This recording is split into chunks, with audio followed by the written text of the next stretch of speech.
Sahabat taniku, yakinlah setiap penyakit yang terlahir pasti ada obatnya. Dan juga kita harus yakin bahwa setiap apa yang Allah ciptakan adalah untuk keseimbangan kehidupan bagi umat manusia. Ya, sahabat taniku, assalamualaikum warahmatullahi wabarakatuh. Sahabat taniku dimanapun Anda berada, semoga sehat selalu dan sukses selalu menyertai Anda semua. Berjumpa kembali dengan kami channel Tua Kabon yang selalu memberikan informasi kepada Anda dan sekaligus bisa berbagi cerita dan pengalaman yang mudah-mudahan bisa menjadikan tambahan informasi buat Anda dan sekaligus bisa Anda jadikan referensi di dalam berbudidaya tanaman. Sahabat taniku, di hari ini kita akan berbagi cerita, berbagi pengalaman tentang bagaimana mengendalikan layu pusari, sebuah penyakit yang sangat berbahaya yang bisa menyebabkan kegagalan tingkat 1 di dalam pertanian. Mari kita bersama-sama berbagi cerita, berbagi pengalaman tentang bagaimana mengatasi penyakit ini. Ya, sahabat taniku, ketika kita mendatangi kebun dan menyaksikan beberapa tanaman kita mengalami penyakit seperti penyakit layu, ada yang mengatakannya layu fusarium, ada pula yang mengatakannya layu bakteri, maka akan muncul di benak kita, waduh, ini penyakit sulit untuk disembuhkan, atau bahkan penyakit yang tidak ada obatnya. Maka muncul dalam perasaan kita rasa frustasi, kemudian rasa putus asa, bahkan rasa pesimis yang berlebihan. Karena terbayang di benak kita beberapa besar kerugian yang akan kita derita. Begitulah bayang-bayang pemikiran rugi selalu menghantui pola pikir dan kerja kita. Sebelum Pak Tuah ingin melanjutkan, maka ada sebuah cerita yang bisa menginspirasi mindset pemikiran kita, sahabatku. Ada seorang pasien terbaring di rumah sakit dan diagnosa oleh dokter bahwa penyakitnya adalah penyakit yang sangat berbahaya dan tidak akan mungkin ia bisa disembuhkan. Ya, bisa kita katakan dia memiliki penyakit kanker jantung stadium akhir, sehingga mungkin ia sudah divonis akan segera wafat dalam waktu yang amat dekat.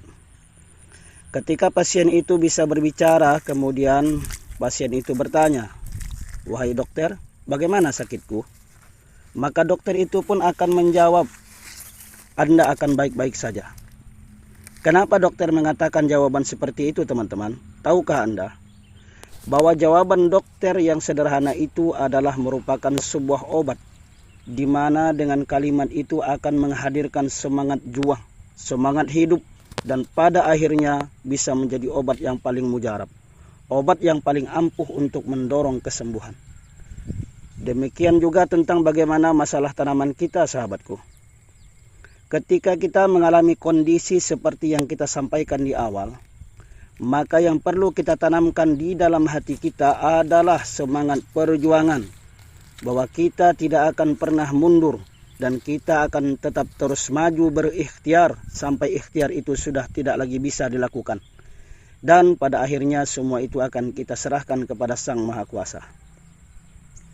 Kita tahu penyakit fusarium sampai dengan saat ini tidak ada satupun pengisida yang memang benar-benar ampuh untuk mengendalikannya. Tetapi di beberapa kasus, berdasarkan pengalaman yang Pak Tuah rasakan, ada beberapa tanaman kita yang biasanya tidak jadi mengalami kematian dan pada akhirnya bisa kembali hidup dan terus bisa berproduksi walaupun tidak 100%.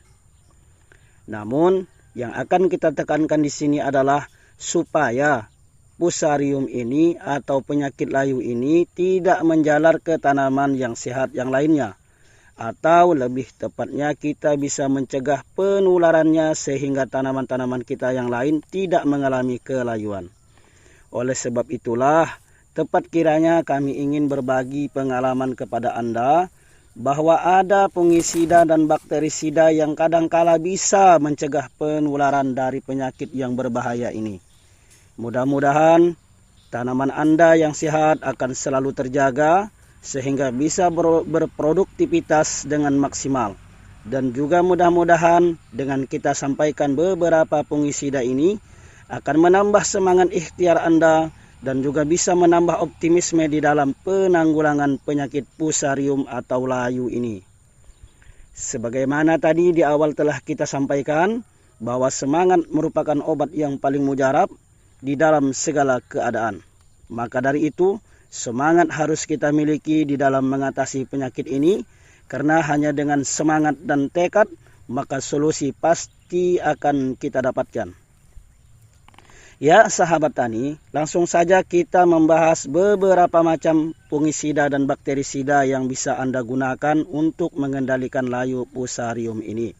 Di dalam pengaplikasiannya, kita harus membagi fungisida dan bakterisida ini ke dalam dua tahapan. Yakni tahapan pertama adalah pengocoran, yang kedua adalah penyapraian.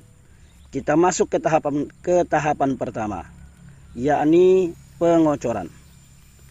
Mengapa kita perlu melakukan pengocoran?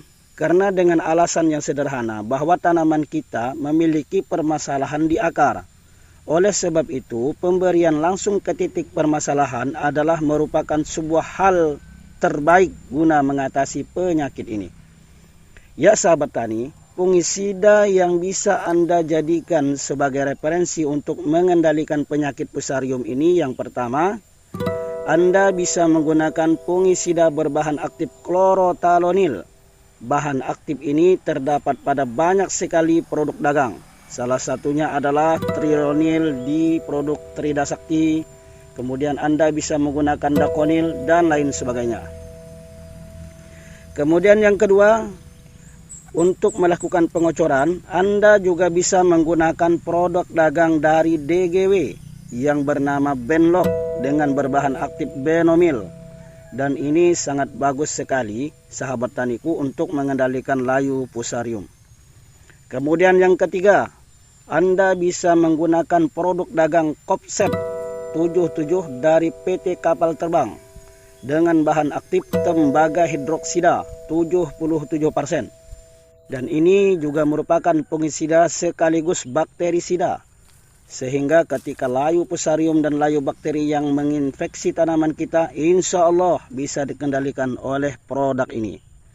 Dan juga Anda bisa menggunakan fungisida sekaligus bakterisida dengan berbahan aktif tembaga oksida 56%, yakni di produk dagang Nordok. Dan ini juga sangat bagus untuk penyakit layu. 3 bahan aktif ini kita pergunakan untuk mengendalikan secara pengocoran. Kemudian setelah melakukan pengocoran, Anda harus masuk ke tahapan yang kedua, yakni penyapraian. Ya sahabat taniku, ketika Anda melakukan penyapraian atau penyemprotan, fungisida yang bisa Anda gunakan, yang pertama, Anda juga bisa menggunakan klorotalonil seperti halnya ketika Anda melakukan pengocoran. Namun, saran Pak Tuah Anda mencoba menggunakan Orendis Opti dari PT Syngenta karena memiliki bahan aktif tambahan berupa oxatiapiprolin yang merupakan fungisida berbahan aktif terbaru dan memiliki keunggulan. Produk ini bisa melindungi dari terpaan air hujan dan juga memiliki kemampuan menyerap ke dalam tanaman dengan cukup baik, sehingga diharapkan dengan kemampuan tersebut sel-sel tanaman kita lebih bisa optimal melakukan penyerapannya. Kemudian yang kedua, untuk menyaprai Anda juga bisa menggunakan Nativo, produk bintang dari PT Bayer.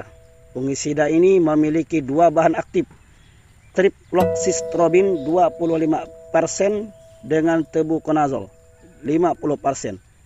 Yang memiliki kerja sistemik yang bersifat kuratif, preventif, protektif, dan eradikatif.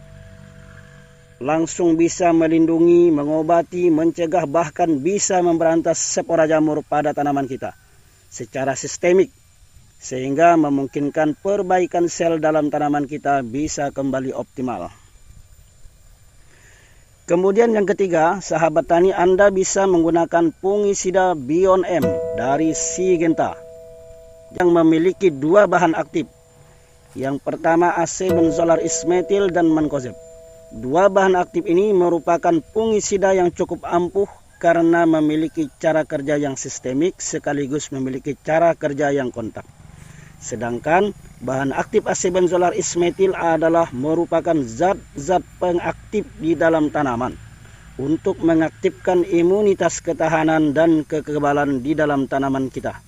Sehingga dengan pemberian bahan aktif ini, kita mengharapkan tanaman kita akan memperbaiki struktur sel di dalam dirinya sendiri, membentuk pertahanan sehingga bisa lebih memperkuat ketahanan dan imunitas secara mandiri. Sehingga infeksi tanaman kita insya Allah bisa berhenti dengan sempurna. Ya sahabat taniku, setelah Anda melakukan pengocoran selang 3 hari atau 4 hari kemudian, sangat penting untuk Anda berikan kembali kepada tanaman Anda adalah berupa hormon. Anda bisa mempergunakan pupuk hantu, karena di dalam pupuk hantu itu memiliki hormon gibrelin, auksin, dan stokinin, yang merupakan salah satunya adalah hormon perangsang terbentuknya perakaran. Sehingga dengan begitu akar yang tadinya mati bisa beregenerasi dengan sempurna dan membentuk perakaran yang baru.